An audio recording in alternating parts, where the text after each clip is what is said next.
감사합니다. 이 시간에도 주의 음성 듣기 원합니다. 주님 말씀해 주시고 시간에 말씀 전하고 듣는 가운데 모든 해방하려는 어둠의 권세들 우리 안에 강팍함과 완악함과 하나님 대적하여 높아진 모든 이론과 얽매임과 묶인 것들 예수님의 이름으로 파쇄되고 떠나갈지어다. 성령님만 이곳에 환영하고 초청하고 모셔드리고 인정하고 의지하오니 영광으로 임하시고 다스리시고 충만케 하시며 주의 나라 임하여 주시고 뜻이 하늘에서 이루어진 것 같이 땅에서도 이루어지며 주께서 예비하신 각 심령 안에 30배, 60배, 100배의 차고 넘치 의임을 가득하도록 이 시간 주장하시고 역사해 주옵소서. 빛강원 대신 예수님의 그 이름만 증거되고 계시되고 드러나고 나타나시기 원하오니 예수님 홀로 영광 받으시고 찬양 받으시며 주님께 모든 영광만 올려지기 원하오니 주님 역사해 주옵소서. 우리의 모든 것들을 주님께 의탁하고 의지합니다. 모든 것들 주님께 올려드립니다. 주님께서 다스리시고 온전케 하시며 은혜로 역사해 주옵소서. 감사합니다. 주님께만 영광과 존귀와 찬송을 올려드립니다. 감사합니다. 주님 감사합니다. 주님만을 찬양하며 높여드리며 의지합니다. 감사합니다. 영광 받아 주옵소서. 감사합니다. 모든 영광 주님께 올려드리며 우리 사랑하시는 예수님 이름으로 기도합니다. 아멘.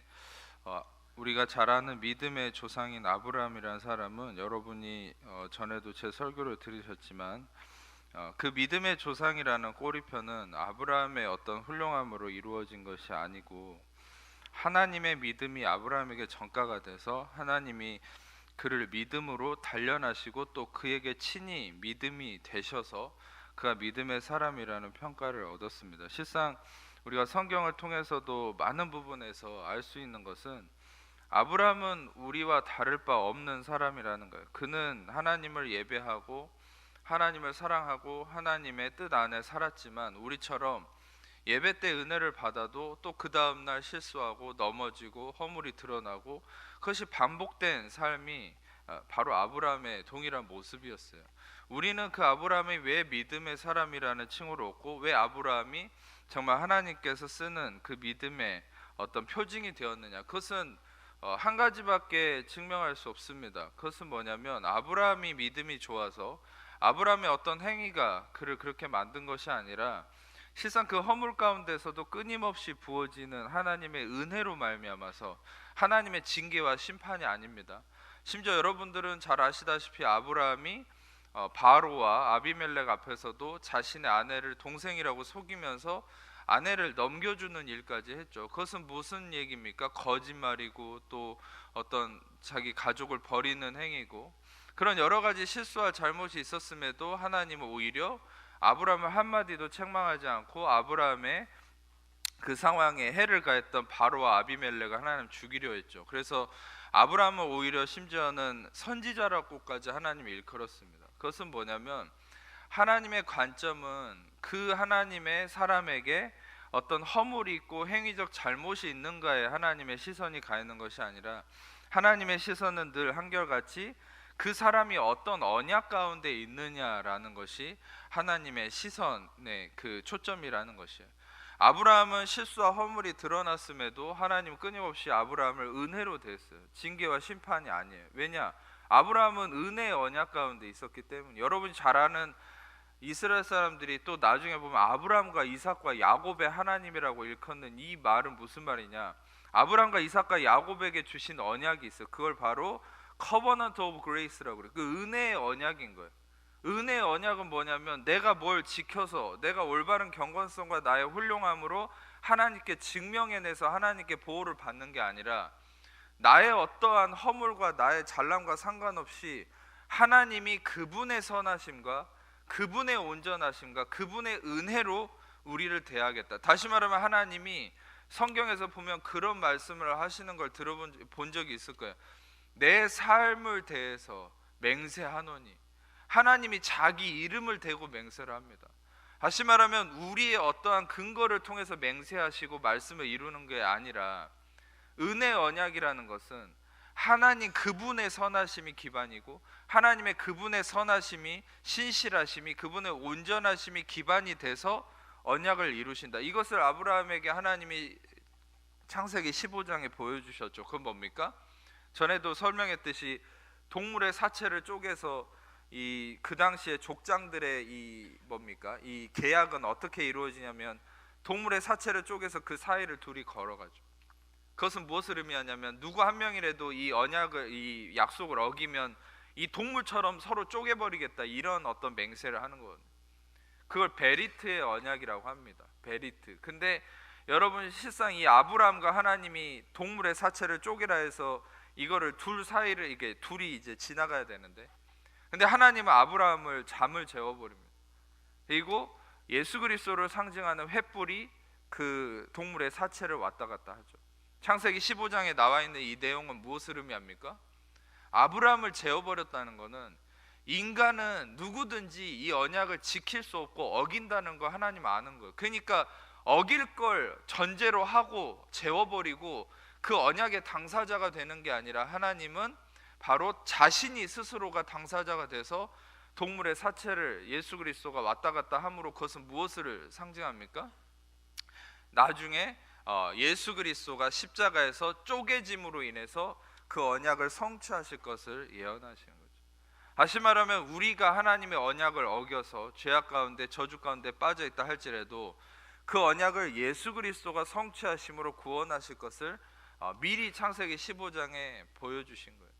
다시 말해 여러분, 우리는 우리의 어떠함으로 하나님의 언약과 하나님의 약속을 지키는 자가 아니라 하나님 그분의 선하심과 그분의 신실하심으로 하나님은 그분이 약속을 지키시고 언약을 지키심으로 그분의 은혜, 그분의 잔치에 우리를 초대하시는 것입니다. 아멘. 우리는 초대받은 사람이에요. 여러분이 다시 말하면 저를 통해서 은혜의 복음, 근데 이 은혜의 복음은 다시 말하면 풀네임이지, 그것을 여러분들이 통상 얘기하는 것을 이렇게 얘기하자면 그게 바로 그냥 가스펠이에요. 굿스펠, 굿뉴스.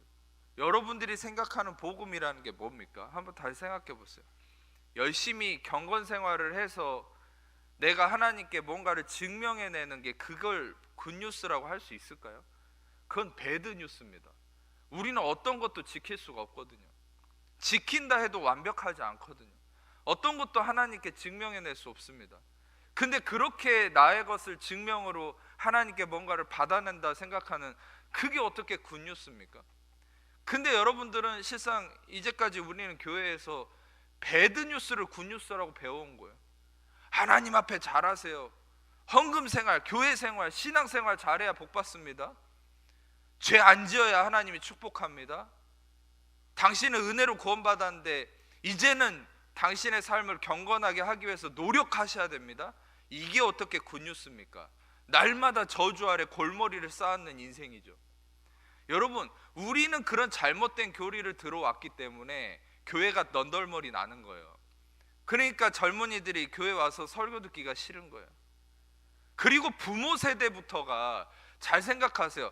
내 자녀가 왜 지금 저렇게 힘들까? 내 자녀가 왜 저렇게 교회 안 나오려고 하고 말씀을 싫어할까? 자기 자신을 돌아보세요. 자기 자신 안에 진짜 복음이 있는지를 살펴보세요. 자기 다른 사람을 보지 말고. 여러분, 진짜 여러분이 알아야 될 것은 여러분 안에 있는 것이 진짜 복음인지 살펴보세요. 이 복음이란 뭡니까? Gospel of Grace.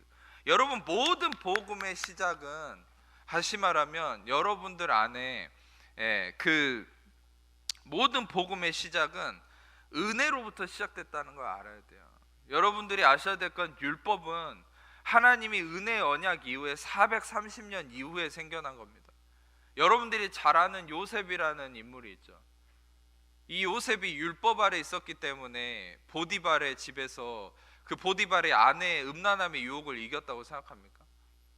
보디발의 아내가 요셉에게 맨날 이 동침하자고, 잠자리를 갖자고 맨날 유혹하는데 요셉이 율법에서는 이렇게 하면 안 되니까 나는 그러면 안 됩니다, 이렇게 했습니까? 요셉은 율법이 주어지기 430년 전의 인물인데요. 요셉은 야곱의 아들이고 아브람과 이삭과 야곱에게 맺으신 은혜의 언약 아래 있었던 사람인데, 근데 여러분, 요셉이 무엇을 근거로 그 죄악을 이길 수 있었습니까? 요셉은 이렇게 얘기했어요. 내가 어떻게 하나님 앞에서, 야훼 앞에서 범죄할 수 있겠습니까? 하고 옷을 벗어두고 도망가 버렸죠. 여러분 그걸 보고 실은 여러분들이 그동안도 또 배워왔을 법한 건 뭐냐면, 와, 우리는 요셉처럼 저렇게 경건하게 살아야 된다고. 그럼 여러분 생각해 보세요. 요셉은 형들에게 버림받고 상처와 아픔이 가득했을 사람인데, 여러분 요셉이 어떻게 그렇게 올바로 살 수 있었을까요? 요셉의 행위가 그냥 그 자체가 잘나서 자기가 노력하고 열심히 경건하게 살아. 여러분 생각해 보세요. 요셉은 보디발의 집에서 감옥에서 노예로 팔려갔다는 게 무슨 의미인 줄 아세요? 뭐 팬티라도 한 장 걸쳐놓은 줄 아십니까? 그 당시 노예 제도가 물건인데요. 노예는 그냥 발가벗겨 놓고 그냥 남자 성기 그대로 다 드러내놓고 수치 가운데 팔려가는 건데요. 다 일일이 검사하고 얘는 문제가 있나 없나 그런 식으로 취급받는 상황 속에서 요셉이 있었는데, 여러분처럼 무슨 예배를 다닙니까? 뭐 말씀을 들을 수 있습니까? 근데 무엇이 요셉을 그렇게 경건하게 붙들어줬습니까? 요셉의 경건을 향한 노력 때문입니까? 아니에요. 다시 말하면 그 요셉을 붙들어준 것은 요셉 안에 심어진 covenant of grace, 다시 말하면 은혜의 언약이 그를 이끌어가는 거예요. 여러분 지금까지 실상 여러분들이 어떤 면에서는 율법적인 잘못된 복음과 잘못된 교리 안에 빠져 있었다 해도 여러분들의 삶에는 참 많은 은혜가 있었죠. 아멘. 은혜 없었습니까? 은혜가 있었죠. 그러면 그 은혜는 누가 행하신 겁니까? 여러분이 그 율법적 교리대로 여러분의 경건성과 노력함으로 인해서 하나님 복 주신 겁니까? 아니에요. 어떤 것도 우리를 근거로는 하나님은 우리에게 복을 줄 수 없어요. 모든 것은 다 여러분 안에 어떤 루트로든 심어진 그 은혜가, 은혜의 복음이, 그 굿뉴스가 여러분들을 생명으로, 축복으로 인도해 온 거예요. 근데 반대로 또한 여러분 안에 섞여진 율법적인 잘못된 교리가 때로는 여러분들의 삶을 자기의를 표출시켜서 아픔으로, 고통으로 인도한 것도 있었어요. 여러분 스스로를 사망의 골짜기로, 음침한 골짜기로 인도한 것도 있었어요. 그것은 무엇 때문입니까? 그것은 하나님이 여러분을 그렇게 몰아간 게 아니에요. 여러분 안에 심겨진 잘못된 복음이, 잘못된 율법주의가, 잘못된 교리가 여러분들을 그렇게 이끌어간 거예요. 그러니까 여러분들은 아셔야 될 것은 내 삶의 모든 나타나는 것의 결과는 은혜냐 율법이냐, 이 둘 중에 하나입니다. 율법이란 전에도 얘기했듯이 623개의 그 계명, 10계명을 더한 623개 그 계명과 율법을 얘기하는 것만이 아니라 자기 의가 드러난, 내가 중심된 모든 것이 바로 율법이라고 통칭하는 거예요. 여러분 우리가 알아야 될 것은 이 아브라함은 다시 말하면 자기의 경건성으로 믿음의 사람이 된 것이 아닙니다. 오늘 이따가 본문 말씀을 보겠지만 이 아브라함의 모든 이 실체는 하나님이 그를 주장했다는 거 알아야 돼요. 창세기 22장에 나오는 이삭을 바치는 사건도 실제로 아브라함이 스스로가 결정하고 잘해서 된 게 아니라 그것은 예수 그리스도가 장차 하나님 아버지가 예수 그리스도를 우리를 위해서 이 갈보리에서 죽이심을 위한 어떤 예정하심의 그 예언을 나타내는 사건이죠. 그래서 아브라함이 이삭을 바치는 사건을 통해서 아버지 하나님이 예수 그리스도를 주실 것을 그림자로 보여주시는 사건이 창세기 22장의 말씀이고, 그 22장의 말씀도 아브라함이 이삭을 바쳤기 때문에 위대한 경건성이 나타났다 생각할 수 있는데 그게 아니에요. 아브라함을 하나님이 주장하신 거예요.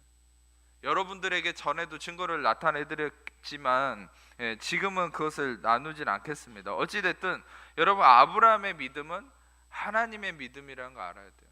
우리는 하나님 그분이 이루시는 삶 가운데 은혜를 누리는 자로서, 은혜를 받아가는 자로서 삶을 사는 것이 여러분과 저의 삶인 것이죠. 아멘. 그래서 오늘 말씀은 실제로 본문을 좀 띄워주세요. 여종과 그 아내를 내어 쫓아라. 이 갈라디아 4장을 전에 본 적이 있지만 4장에서는 두 명의 인물이 나오죠. 아브라함이 이 첩이 있는데 하갈이라는 여인이고, 정실 부인이 있는데 이 사라라는 여인입니다. 이건 실제적으로 첩과 이 뭡니까 조강지처를 의미하는 그런 내용이 아니에요. 중요한 것은 이 하갈이 무엇을 의미하고 사라가 무엇을 의미하는지를 알아야 돼요. 근데 이 하갈은 사라와 다른 게 뭐냐면, 사라는 하나님께 약속을 받은 자예요. 아브라함이 100세에 아들을 낳을 거다. 아브라함이 하나님이 약속하신 아들을 낳을까? 전에도 말씀드렸죠.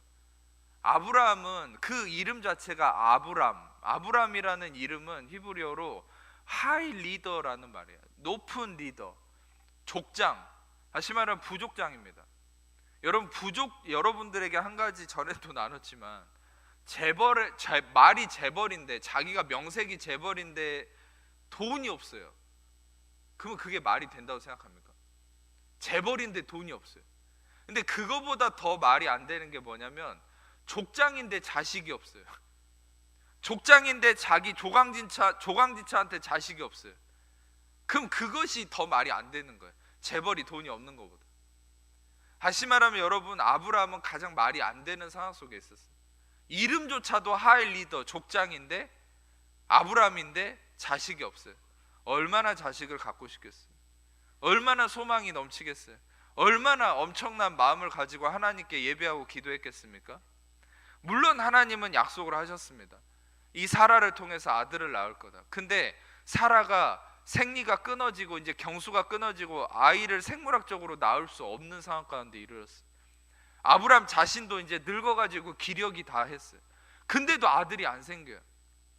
여러분, 중요한 것은 그 가운데 아브라함이 어떤 일을 행하냐면, 이제 그 하나님이 약속하신 것이 아니라 하나님이 약속하지 않은 인간의 방법이 뭐냐면, 이제 정실 부인이 안 되니까 첩을 통해서 아들을 낳겠다 해서 그 아들 낳겠다 해서 그 하갈이라는 첩을 취합니다. 그 하갈을 통해서 아들을 낳았는데 아들이 누굽니까? 이스마엘이죠. 근데 그 하갈은 어떤 존재입니까? 이 아들을 낳고 나서 이제 그때부터는 그 여종을 멸시하죠. 창세기 16장 4절입니다. 같이 읽겠습니다. 아브라함이 하갈과 동침하였더니 하갈이 임신하매 그가 자기 임신함을 알고 그의 여주인을 멸시한지라. 여러분, 이 갈라디아 4장을 먼저 여러분들이 아까 염두에 두자면, 이 하갈은 갈라디아 4장에서 쭉 얘기하는 바는 인간의 육신을 의미합니다. 다시 말하면 하갈 자체는 하나님이 약속하신 루트가 아니에요. 인간이 급하니까, 자기 눈에 보이지 않으니까 자기 노력으로 뭔가 하나님이 약속하신 그 열매 비슷한 거를 나타내는 거죠. 우리도 얼마나 그런 경우가 많습니까? 끝까지 기다리고 기대하고 하나님 약속을, 하나님의 행하실 것을 기대함으로 상황과 환경과 형편이 그렇게 이루어지지 않아도, 인간적으로 모든 것이 포기가 되어질 것 같은 상황일지라도 끝까지 하나님이 이루실 것을 기대하고 하나님께 인도함을 받아야 되는데, 내 육신으로, 내 자기의로 딱 손을 뻗어버리죠. 그래서 그것을 행했을 때 그것을 뭐라 하냐면 육신의 결과라고 얘기해요. 바로 육신으로 행하는 겁니다. 그래서 그것은 어떤 모양으로 나타납니까? 굉장히 겉모습은 하나님이 주신 거랑 비슷한데 아니에요. 근본적으로 달라요. 이걸 어떻게 설명할 수 있냐면, 이 갈라디아서 4장은 실상 율법과 은혜를 바울이 설명하면서, 이 하갈은 율법을 나타내고 자기 육신을 통한 결과, 그리고 이 사라는 약속 있는 자, 은혜를 나타내죠. 예수 그리스도. 근데 이게 공존할 수 없기 때문에 하갈을 쫓아내라고 하는데, 이것의 시작은 어디부터 시작되냐면 갈라디아서 1장에 뭐라고 얘기합니까? 내가 너희에게 전한 복음 이외에 다른 복음은 없다. 다른 복음을 전하는 자는 저주를 받을 거다. 바울은 그러거든요. 내가 너희에게 전한 이 은혜의 복음만이 진짜고 다른 복음을 전하면 다 저주를 받을 거다, 이렇게 얘기해요. 근데 거기서 얘기하는 다른 복음이라는 건 헤테로스라는 헬라어를 쓰는데, 헤테로스는 뭐냐면 모양도 다르고 종류도 다르고 질도 다른 겁니다. 그러니까 다시 말하면 여러분, 우리가 소위 아는 진짜 복음이라는 거는 완전한 은혜만을 얘기하는 거예요. 아멘. 아멘. 완전한 은혜만을 얘기하는 게 뭔지 아세요? 인간이 하는 건 아무것도 없어야 돼요. 모든 설교와 모든 교리와 모든 원리 안에 사람의 근거가 티끌만큼이라도 있으면 안 됩니다. 내가 근거가 되면 안 돼. 나의 행위가 근거가 되면 안 돼요. 나의 행위는 결과물일 뿐이지. 온전한 복음은 나의 행위가 아니라 바로 그리스도가, 하나님이 하시는 게 모든 것의 근본이 돼야 돼요. 시작이 돼야 돼요. 아멘. 믿음의 아르케고스, 믿음의 주요, 믿음의 주요 또 온전케 하시는 이인 예수를 바라보죠. 여러분, 믿음의 주는, 믿음의 창시자는 내가 아니라 예수 그리스도입니다. 아멘. 모든 것의 시작점은, 여러분의 모든 것의 시작점은 예수 그리스도. 근데 우리가 속는 잘못된 교리는 뭐예요? 네가 이걸 해야, 그래도 네가 이거 정도는 해야지, 그래도 네가 요거 정도는 해야지. 이게 뭡니까? 이게 다른 복음이에요. 여러분도 어쩌면 다른 복음을 많이 들어왔을 수 있어요. 제가 전에도 얘기했듯이 이 생수에 매번 말씀드리지만 그 다른 복음이라는 게 실체화가 안 된다면 이걸 생각해 보세요. 이 생수에다가 똥을 정말 0.1mg을 한 방울을 넣으면 여러분 이 물 마실 수 있습니까? 이건 생수가 아니죠. 그냥 똥물인 거예요. 여러분, 우리 인간이 근거가 되는 어떤 원리라도 그는 똥보다 더 더러운 겁니다.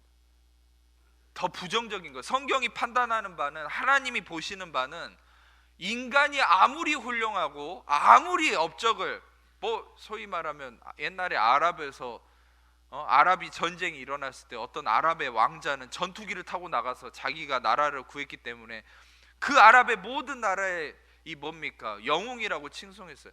그런 위대한 일을 했다 해도 그런 것조차도 인간은 그 자체가 더러운 거라니까요. 하나님 앞에서는. 하나님은 인간의 어떤 업적도 그걸 인정하지 않습니다. 그건 더러운 거니까. 그게 하나님의 생수에 들어가는 순간 그 생수는 똥물이 되는 거예요. 근데 우리는 그걸 퍼마시고 있었어요. 그 똥물을. 그러니까 설교를 들어도 목마른 거예요. 그러니까 설교를 들어도 삶의 변화가 없는 거예요. 맨날 그러면서 은사나 이렇게 촉구하면서 성령 받아 그러면서 예언이라 하면서 거로운 데나 쫓아다니고 그럴듯한 말씀 얘기하면 저게 논리적으로 맞는 거야. 그러다가 다 이단으로 빠진 거예요. 올바른 말씀 얘기하지 않으니까. 여러분 생각해 보세요. 여러분들이 정말 논리적으로 체계적으로 이성적인 사람이라면 다른 복음이 뭔지가 얼마나 쉬운 개념인지를 아실 거예요. 다른 복음은 여러분 자신이 말씀의 기준 안에서, 삶의 기준에서 빠져야 됩니다. 온전한 복음이란. 다른 복음은 반대로 뭡니까? 내가 조금이라도 첨가되는 거예요. 마치 이런 겁니다. 그래도 하나님이 행하시는 거에 내가 이 정도라도 요거라도 하나님 좀 해드려야 되지 않겠습니까? 하나님이 그래도 뭐 이런 얘기를 이제 일삼죠. 하늘은 스스로 돕는 자를 돕는다. 뭐 이런 얘기를 써가면서 그래도 하늘도 스스로 열심히 하는 자를 돕는데 나도 뭔가를 해야 되지 않습니까? 여러분, 제가 왜 이렇게 다이나믹하고 과감하게 얘기한 줄 아세요? 성경은 그렇게 얘기 안 하거든요. 여러분, 제가 조금 잔소리 같지만 한번 들어보세요. 아니, 성경을 가지고 성경에 대놓고 얘기하는 거를 가지고 얘기하지 않는 설교자가 그게 목사입니까? 그게 설교자입니까? 그런 것들을 들으면서 설교 들었다, 은혜 받았다, 좋은 예화, 삶의 도움. 여러분, 그런 좋은 예화들은요, 세상에 나가면 부장님, 과장님도 더 좋은 예화 얘기 많이 해줘요. 근데 왜 좋은 예화 들으려고 교회에 오는지 모르겠어요. 그리고 짧은 설교를 원하면요, 뭐 그냥 분대장들한테 뭐 여기 뭐 좀 리더가 된 사람한테 짧게 그냥 한번 인성교육이나 해주세요. 그러면 되지. 여기 와서 왜 짧은 설교를 들으려고 하는지 전 이해를 못하겠어요. 짧고 기루가 뭐가 중요합니까? 내 마음에 그냥 감동 주는 그런 얘기 들으려고 오셨습니까? 여러분, 여러분들이 이제까지 무엇을 갈망했는지를 생각해 보세요. 여러분, 사마리아 여인이라고 해서 요한복음 4장에 한 명의 여인이 나오죠. 남편이 5이 있었고 지금 6번째 남편이 있고 지금도 남자에게 만족을 못하고 헤매고 있는 삶이에요. 왜? 한낮에 우물을 뚫어 왔거든요. 그것은 무엇을 의미합니까? 그 중동지방은 아주 새벽이나 저녁에 우물을 풀어가야 돼요. 폐가 너무 뜨거우니까. 근데 한낮에 우물을 풀어갔다는 건 사람을 만나기 싫은 거예요. 왜? 자기의 수치가 드러날까 봐. 근데 마지막 7번째 남자인 완전수인 7번째 예수님을 만나죠. 그 예수님을 통해서 완전한 예수 그리스도 그 자체, 은혜를 경험했죠. 은혜를 보게 되죠. 그러면서 이 여인은, 여러분 솔직히 이 여인이 은혜를 만나기 전에 어떤 형편이었는지 아세요? 오만 잡다한 교리적 지식이 많았어요. 그러니까 예수님한테 막 예배에 대해서 묻고 메시아 그가 오실 때 우리는 저기 어디 가서 예배를 드려야 된다는 둥, 이런저런 전승이나 율법에 나와 있는 많은 지식을 갖고 있었어요. 그런데도 이 여인은 그런 많은 지식을 갖고 있었음에도 마음에 자유함이 없었어요. 만족함이 없었어요. 여러분, 여러분들이 설교를 많이 듣는다고, 여러분들이 성경 지식이 많다고 해서 여러분들이 정말 진리에 이르는 것이 아니에요. 여러분들은 참된 예수 그리스도 그분, 참된 은혜이신 예수 그리스도, 율법은 모세로 말미암아 주어진 것이요 은혜와 진리는 예수 그리스도로 인해서 온 것이라. 다시 말하면 은혜이시고 진리이신 예수 그리스도 그분을 만날 때 여러분들은 진정으로 갈증 났던 그 목이 시원하게, 생수로 시원하게 채워지듯이 여러분의 갈급함이 그때서야 해결되는 거예요. 아멘. 여러분, 진정한 여러분의 갈급함은 언제 해결됩니까? 온전한 복음을 만날 때입니다. 근데 그 온전한 복음은 좋은 소식이라니까요. 굿뉴스라니까요. 여기 구원파 이단들 그런 기쁜 소식을 얘기하는 게 아니에요. 좋은 소식이라고요. 말 그대로 토부, 좋은 소식, 예수 그리스도에 대한 소식. 아멘. 은혜의 소식, 나를 근거로 삼는 불완전한 게 아니라 예수 그리스도 완전한 펌 파운데이션, 다시 말해 완전한 견고한 이 근본이 되신, 견고한 기반이 되신 예수 그리스도를 여러분이 듣고 예수 그리스도를 보게 될 때 여러분의 삶은 그때부터 채워지고 그것으로부터 여러분의 삶의 온전한 삶의 모습이 표출되는 거예요. 여러분, 제가 여러분들에게 말씀드리고 싶은 것은 이 육신을 기반으로 하는 이 하갈이 이 아브라함의 육신의 선택으로 이 임신했을 때 어떻게 됐습니까? 아주 교묘하게 육신으로 노력해도요 열매가 있어요. 그래서 성도들이 속는 거예요. 어떤 면에서는 제가 은혜를 전하면은 은혜 아래서 내가 할 것이 없고 하나님이 하실 것 기다려야 된다, 이렇게 얘기하면 처음에는 은혜를 따라갑니다. 그런데 얼마 안 있다가 눈에 보이는 결과가 없으니까 포기해버려요. 저한테 이제 따지는 경우가 있을 수 있겠죠. 목사님 하란 대로 했더니 왜 아직도 되는 게 없습니까? 오히려 내가 노력해서 뭔가를 하려고 하고 내 옆 사람들 아침부터 저녁까지 열심히 노력하니까 뭔가 막 결과가 이루어지는데, 여러분 그 함정이 여기 있어요. 여러분, 아브라함이 하갈을 취했을 때 바로 임신했습니다. 여러분, 인간적으로 결과가 나온다 해서 그게 생명에 이르는 것이 아니에요. 여러분들 좀 시간이 걸리더라도 여러분들이 하나님의 약속을 기다릴 때 그것이 생명에 이르는 열매로 나타납니다. 아멘. 근데 당장의 결과를 보기 위해서 조급해서 내 육신의 노력으로 하나님의 약속을 부인하고 육신의 노력으로 취하는 순간 여러분들은 그것 때문에 엄청난 고통을 당하게 돼요. 예. 우리가 창세기 말씀을 좀 보겠습니다. 21장 9절부터 12절까지 말씀 보겠습니다. 창세기 21장 9절에서 12절까지 시작.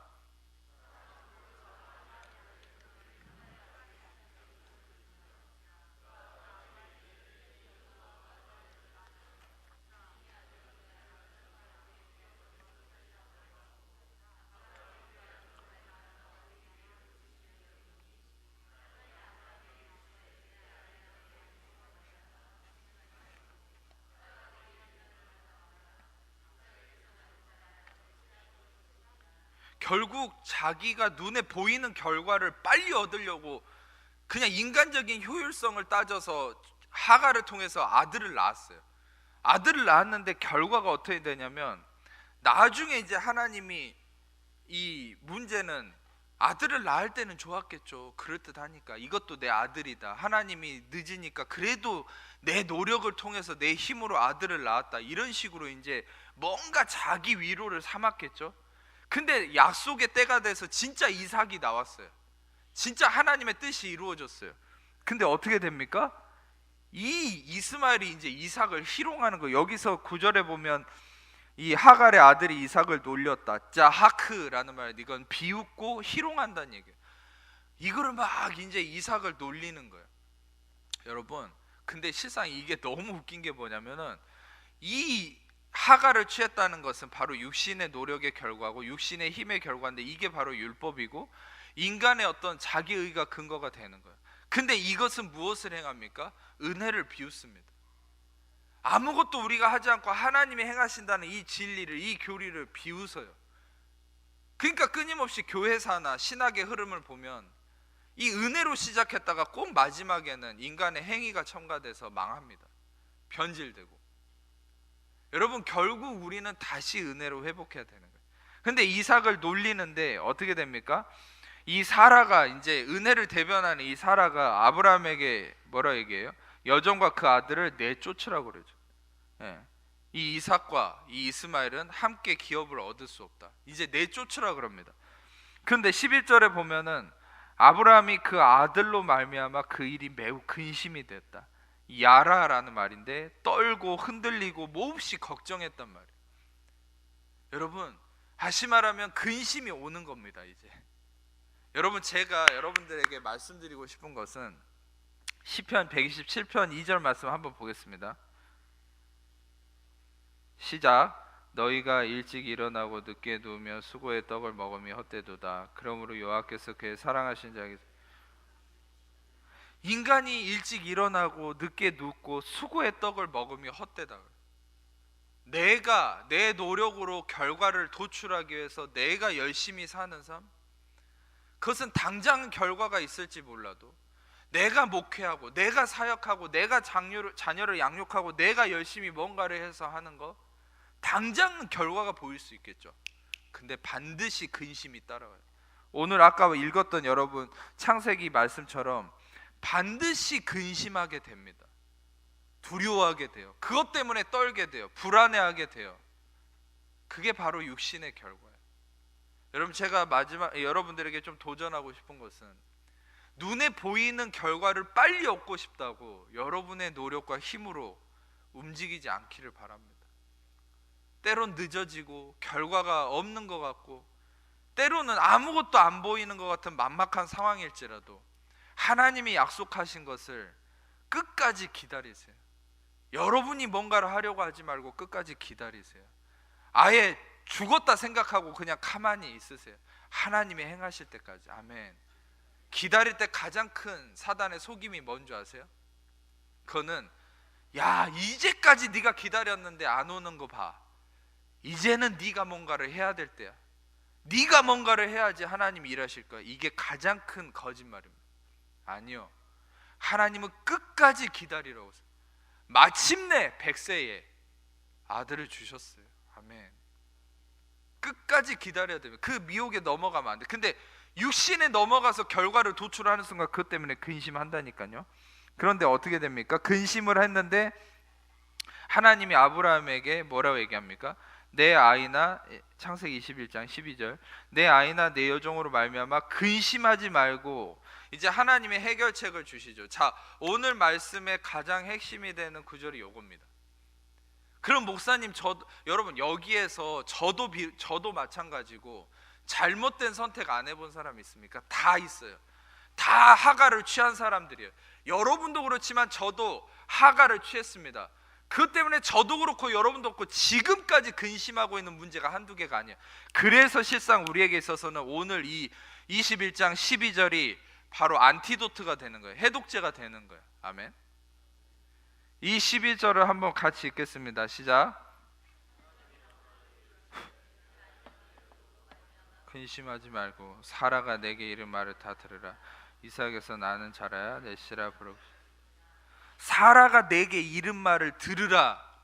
샤마, 사라가 내게 이른 말을 샤마하라는 거예요. 어떤 면에서는 여러분 이 샤마라는 말은 복종한다는 얘기도 있거든요.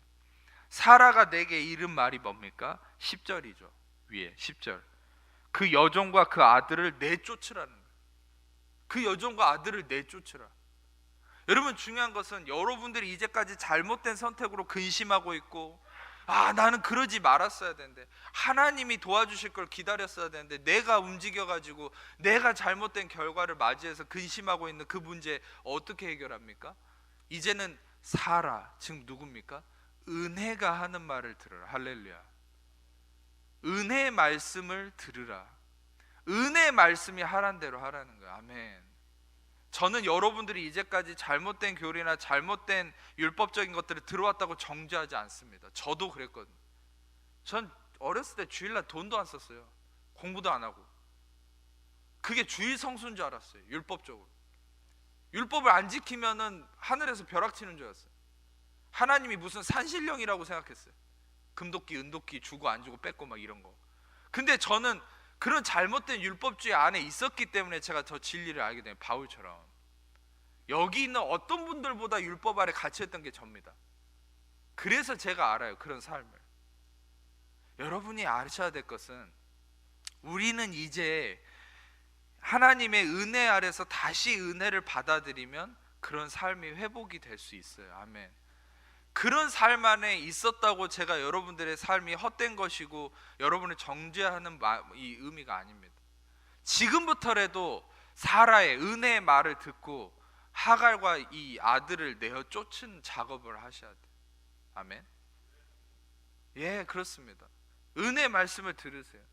은혜 말씀을 듣고 또 듣는 겁니다. 더 이상 율법이 섞인 걸 들으면 안 돼요. 그러면 계속 그것이 여러분들을 괴롭히는 거예요. 근심하게 하는 거예요. 그 여러분 안에 있는 그 이스마엘이, 여러분 안에 있는 그 율법적 교리가 여러분을 계속 근심케 한다니까요. 내가 도대체 왜 신앙생활을 하고 기도를 하는데 나는 이렇게 근심이 될까? 두려울까? 여러분 안에 이스마엘이 있어서 그래요. 여러분 안에 그 여종을 안 쫓아낸 거예요. 하갈을 내쫓으라고 하잖아요. 사라의 은혜의 말을 들으라고 하잖아요. 아멘. 은혜의 말을 듣고 내어 쫓으라. 그리고 이제 요거까지만 나누고 마치겠습니다. 14절에 아래 14절에 보시면 눈으로만 보세요. 같이 읽겠습니다. 아브라함이 아침에 일찍 일어나 떡과 물 한 가죽 부대를 가져다가 하갈의 어깨에 메어주고 그 아이를 데리고 가게 하니 하갈이 나가서 브엘세바 강에서. 여기서도 아주 놀라운 이 일이 한 가지 진리를 계시해 드릴게요. 그건 뭐냐면 이제 또 어떤 면에서는 방금 제가 하갈과 여종을 내어 쫓으세요, 율법을 내 쫓으세요, 은혜를 들으세요 하니까 이제 은혜의 말씀을 들으시면서 와, 내 안에 막 또 이제 율법을 내어 쫓으려고 노력하시는 분들이 있어요. 그것도 실패하는 겁니다. 왜냐? 여기서 14절에 보면 아브라함이 아침에 일찍 일어났다라고 얘기하는데 이거는 샤캄 쿰이란 말이거든요. 이 샤캄이라는 말이 아침 일찍이라는 말인데, 이 아침 일찍 이 말이 샤캄은 전에도 한번 소개한 적이 있는데, 이건 뭐냐면 피엘용법하고 히필용법이 같이 쓰인 건데, 피엘은 강조법이고 히필은 사역동사의 수동태입니다. 다시 말하면 수동적으로 이 강하게 붙여지듯이 이렇게 내몰린 상태예요. 그러니까 아브라함이 노력해서 아침 일찍 된 게 아니라 하나님이 내몰듯이 아침 일찍 이 사람을 그렇게 만든 거예요. 이것은 무슨 말입니까? 은혜의 말씀을 듣는 순간 자기 의지와 상관없이 은혜의 말씀이 자기로 하여금 하갈을 내어 쫓게 하는 원동력이 됐다. 아멘. 이해가 되세요? 다시 한번 설명해 드릴게요. 여러분들이 오늘 말씀을 듣고 그러면 내 삶을 근심케 하는 이 율법적인 교리와 율법적인 원리를 어떻게 내어 쫓을 수 있을까? 막 내가 또 뭔가를 노력해야 됩니까? 아니요. 여러분들이 계속 은혜의 말씀을 들으면, 은혜의 진리를 들으면 들을수록 그 은혜의 진리가 여러분들 안에 하갈을 내어 쫓게 만든다는 거예요. 그래서 아브라함이 뭐에 내몰리듯이 아침에 일찍 일어나서 이 하갈을 내보내버리죠. 바로 이때부터가 아브라함의 축복의 시작이 되는 거예요. 할렐루야. 왜 아브라함의 축복이 시작이라고 얘기한 줄 아세요? 실상 아브라함의 인생의 클라이막스, 절정이라고 얘기하는 것이 바로 창세기 22장이거든요. 그게 바로 아브라함이 이삭을 바친 사건. 그게 뭡니까?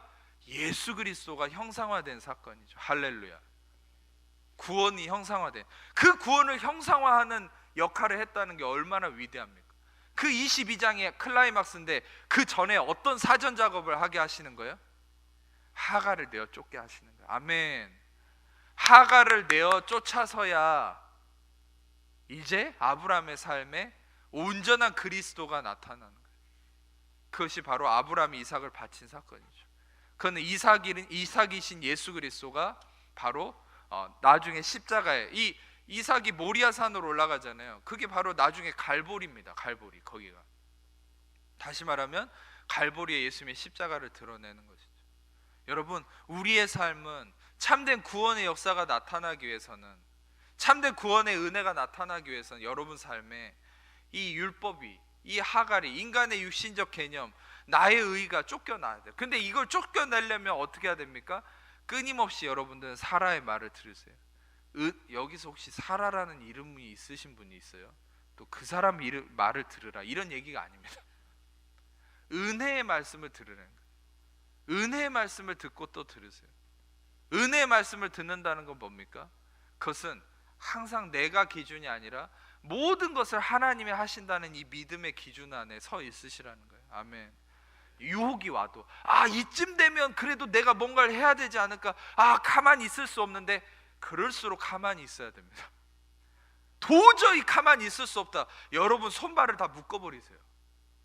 할렐루야. 그러고 가만히 있으세요. 하나님이 하실 때까지 기다리세요. 하나님이 가장 최고의 만족, 이츠하크, 이삭이라는 말은 히브리어로 이츠하크인데, 이거는 가장 큰 래핑이에요. 박장대소하고 웃는 겁니다. 가장 큰 기쁨이 여러분 삶에 오게 하십니다. 아멘.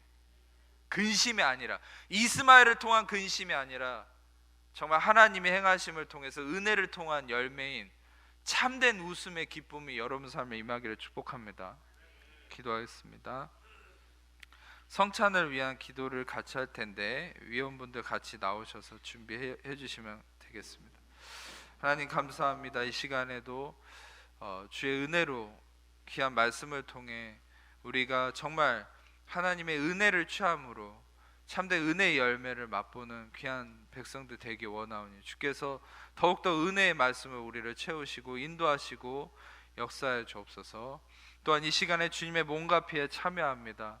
주님께서 이 시간 주장하시고 역사하심으로 이 떡과 잔이 우리의 몸에 들어갈 때 진짜 예수님의 살과 피가 되어서 주님과 연합하고 참된 치유와 역사가 일어나는 놀라운 생명의 시간 되도록 역사하시고 인도하여 주옵소서. 감사드리며 예수님 이름으로 기도합니다. 아멘.